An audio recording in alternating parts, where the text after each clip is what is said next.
So for some reason, my video stopped recording. We're going over types of heterotrophs. So heterotrophs are the consumers, and we're talking about all of these consumers. Our first example was the herbivore, which is in the first video. Those are consumers that eat only plants. Our second example was a carnivore. These are animals that kill and eat other animals, like the lion or the cheetah. Our third example are the scavengers. These are animals that do not kill for food, instead they eat other animals that have already died. Our fourth example over here are the omnivores. Humans are omnivores. Bears are omnivores. Okay, they eat berries and fish. They're animals that consume, well, brown bears. They're animals that consume both plant and animal material for food. These are also known as secondary or tertiary consumers. But something that all of these have in common is that they are all have to take in food to use it to make ATP, unlike plants, which are producers, which make their own sugars.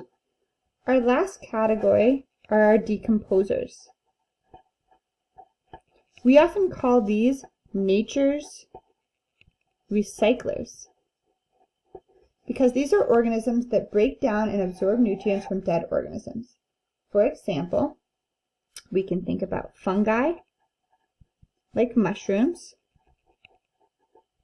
A lot of bacteria are decomposers. Okay. Another example of a decomposer, other than fungi and bacteria, could be worms. And these are known as all types of consumers.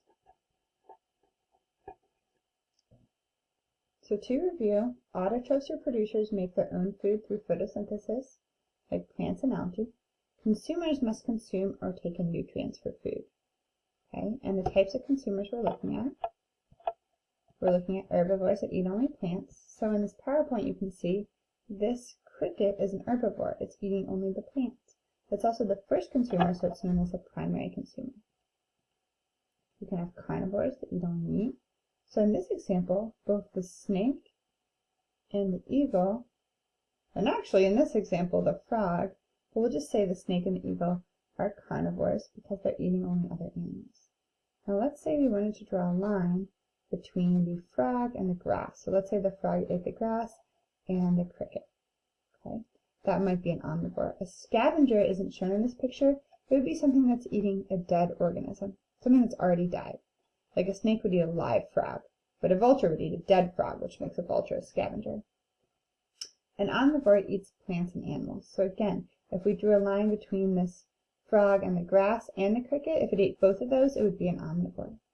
And then decomposers break down and absorb nutrients from the dead organisms. So once the grass dies, once the cricket dies, once the frog and the snake and the eagle die, then the decomposers will break them down and return the nutrients to the soil.